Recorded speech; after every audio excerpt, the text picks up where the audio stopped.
We talked last week about, well, first of all, Jonah's on our bad list now, isn't he? Right. You know, he's on our bad list. And we went to the very first chapter of Jonah, and for sake of time and for sake of you've already preached the message that we needed to hear today. Spirit of fear, man, Sean, that is something that Jonah's dealing with right now too. We have communion that we're going to be celebrating here in a little while, which is one wonderful unifying act of the body, you know, and I just feel like God's doing something here. My son this morning, we were talking about the whole situation going on, and I'm like, well, I don't know if I should cancel church or not, and he says, the most moment of clarity and maturity I could ever imagine. He looks at me, he goes, Dad, God's light is going to shine today at church.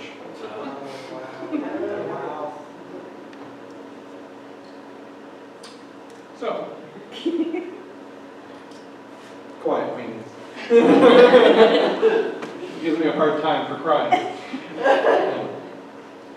But it is. And when we're talking about something like cancer, or when we're talking about something like a relationship broken, we have to understand that fear can't be our navigator. And sometimes we decide, we make a mental decision that fear is going to be the one that's holding the GPS, and telling us where to go. There's this concept in business, and it's called tyranny of the urgent, you know. And it's this idea that whatever impulsive or emergency thing that's going on, which could be every single day, and I'm not going to give the definition justice, but essentially that is the thing that is guiding us and directing us and making us do what we do on a regular basis. So we could build an entire business based on emergency, you know. So that's that.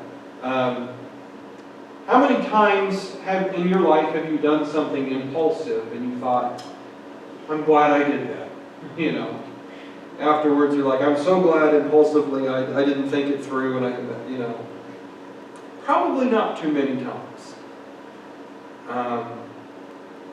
I have not interacted with a lot of people who can say that they all of a sudden made this great decision and it was just like that. Now, with that being said, Jonah's in the same kind of situation. God has asked Jonah to go preach in Nineveh. The Nineveh was whatever happens in Nineveh stays in Nineveh, you know, one of those cities. It was a place of great, deep sin. Violence run rampant. Prostitution, gambling. You can just imagine all of the things going on there. They worshiped the god of themselves. The god when they looked in the mirror, that's who they worshipped. And God said to Jonah, hey, go over there and preach to them. And Jonah hated this place. Jonah's on our bad list now because, well, God, if your God tells you to do it, you do it.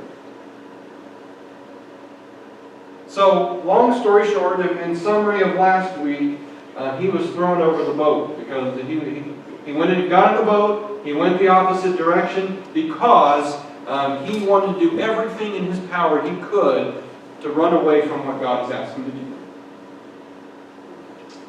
So he's thrown overboard because of the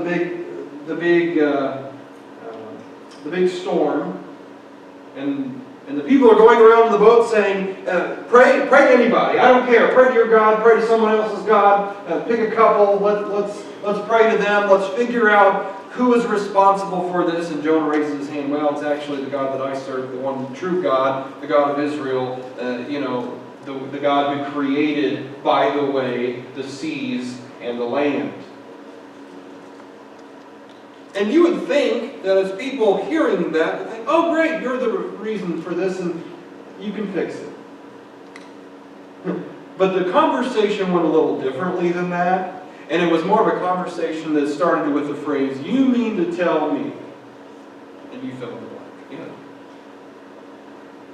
All this time, Jonah was sleeping in the bottom of the boat. That sounds familiar, doesn't it? We see in the New Testament that happened in a positive way.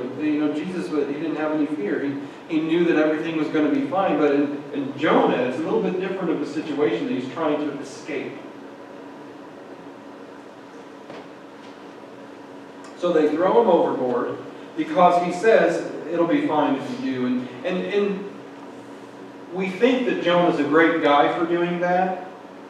But he was willing to give his own life to not do what God asked him to do. Okay? He gets thrown overboard.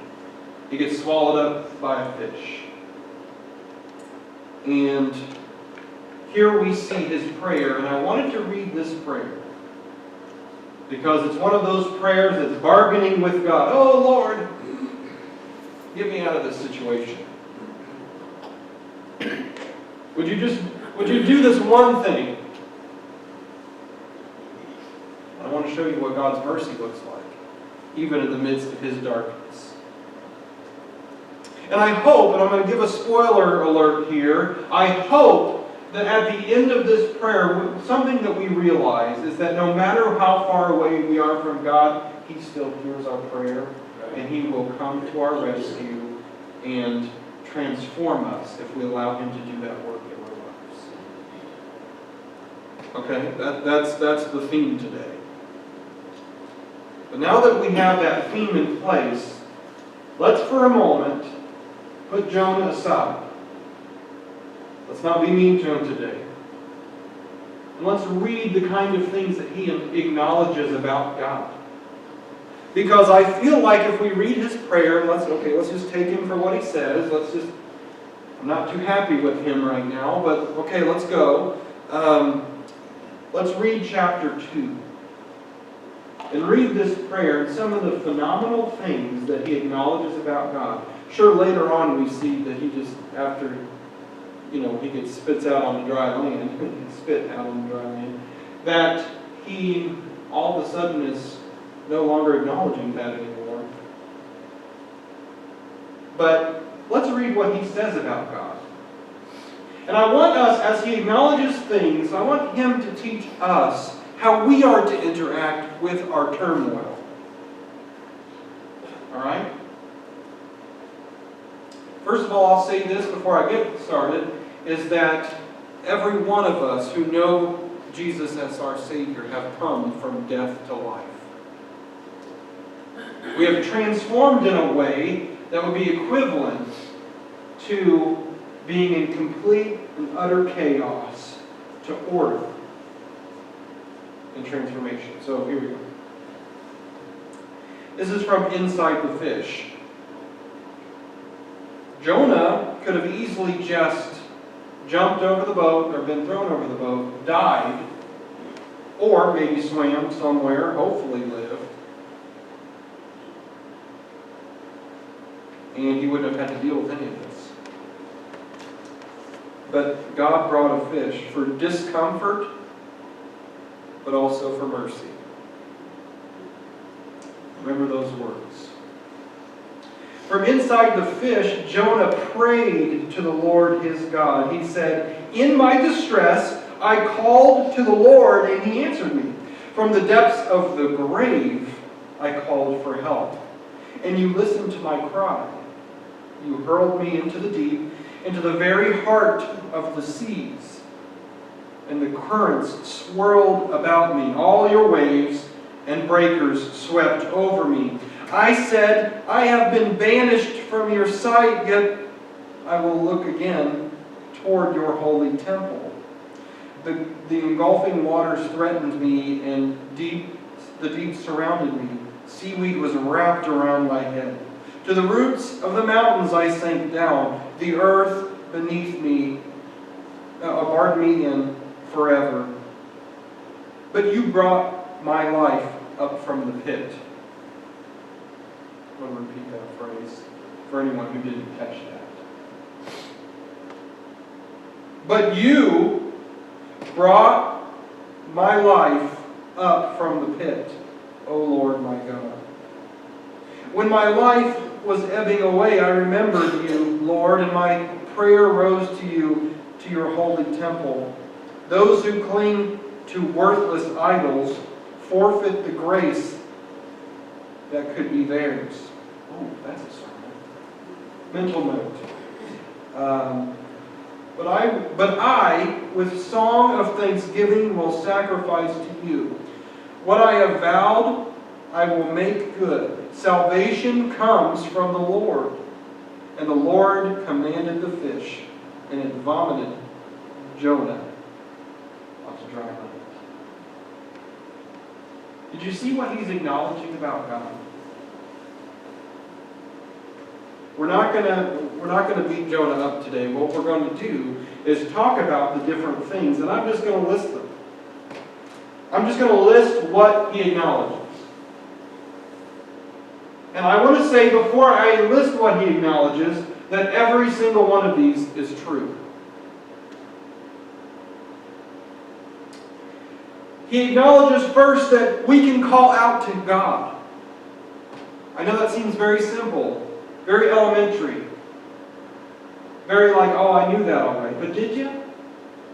Did you know that at the very depths, that you're at the roots of the mountains is what he's talking about? That you can call out to God, and He will hear you, and He will answer your prayer.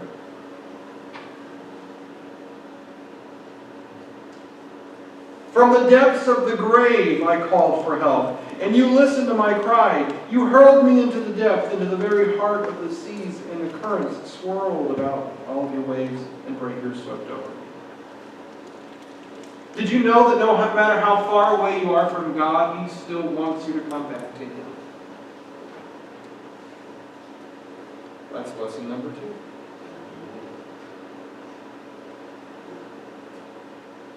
And I think lesson number 3 here is something that we can glean, and like I said a minute ago, could be an entirely different message and just altogether, and I'll make a mental note for later. Those who cling to worthless idols forfeit the grace that could be theirs. Do you have anything in your life today that we could look at and say, you honestly, if you were to be honest, if you were just to completely open your heart and your mind, you'd realize that you love that thing and you worship that thing more than God. Maybe it's our comfort, maybe it's our possessions, maybe it's our relationships, maybe it's our own marriage, and marriage is wonderful, and God has anointed that. But maybe it is something in your life, and children, we're supposed to raise them and love them just with all of our hearts. Maybe it's one of these things in your life, church. What is it you have right now that you love, and you won't say it out loud? The 2 greatest ways. Okay, here we go. You made me do this, okay? And you're all sitting there like, what did I do? You know? The 2 greatest ways you can determine what your idols are is if you look at your calendar and your pocketbook.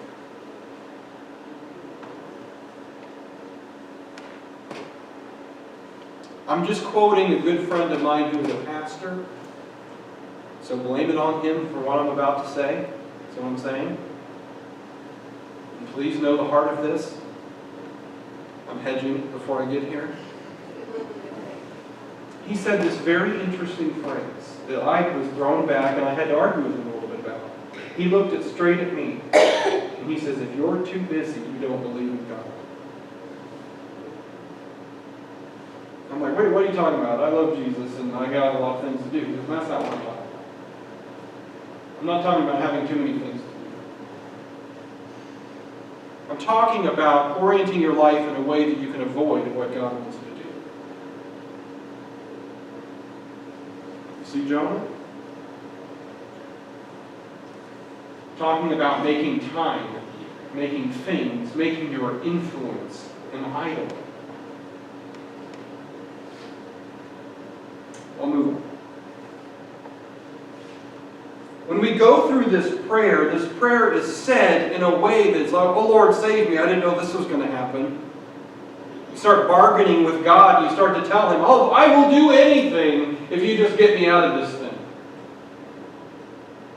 The fact is, being in the belly of a fish is probably not like the best accommodations when it comes to overnight stay and travel. probably, I think that if I were to stay in the belly of a fish, I would want to speak to their manager, after this. Because here's the truth, is God didn't care about his comfort. He didn't. He cared about his witness. He cared about the mission. He cared about the purpose of the suffering. He cared about his heart. He cared about his life. He cared about everything. But whether or not Jonah, had access to proper facilities and a nice warm bed, that wasn't really at the top of God's list at the time. Because he looked at his son, his prophet, and he looked at Nineveh, and people were dying and they were going to hell. And he loved that group so much that he was willing to sacrifice one of his sons to make that happen. Do we get it? God, and I've said this many times, God wishes that no suffering be wasted. So whether it be cancer or whether it be something that you're going through just this week that, man, I just got to get through it, or just today, God cares about that. And he wants to use it to grow you. Amen. Now, second chapter of Jonah sounds great because, oh man, finally, Jonah's coming back to the Lord. Well, we'll find out later on this month that maybe that wasn't exactly what happened. But he was teaching us something very important about who God is and what he wants to do through us. Let it be so, God, in us, that we will just strip away all of the fancy stuff, all of the comforts.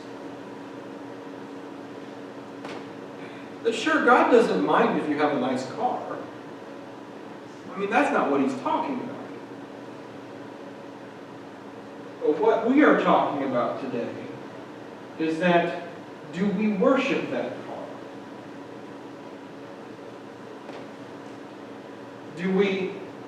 Do we only pray to God when we are in trouble? I mean, that's good to do that. Don't stop doing that. But do we forget entirely about God and tell us, oh man, there's $1 left in the bank account. Lord, provide your abundance. Stop doing that. He loves hearing from you, but come on, that's lame.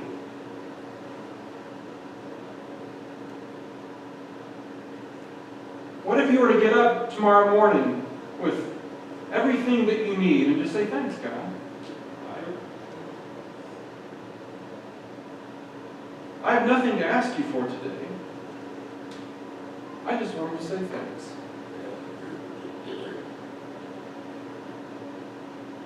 I mean, sure, ask him for things. Don't hear your pastor saying that it's not good to ask God for things. But when are we going to stop orienting our spiritual life in the mode, in the vein of urgency, impulsiveness? Lord, you got to fix this. But Monday through Saturday, we live as if we don't know him at all.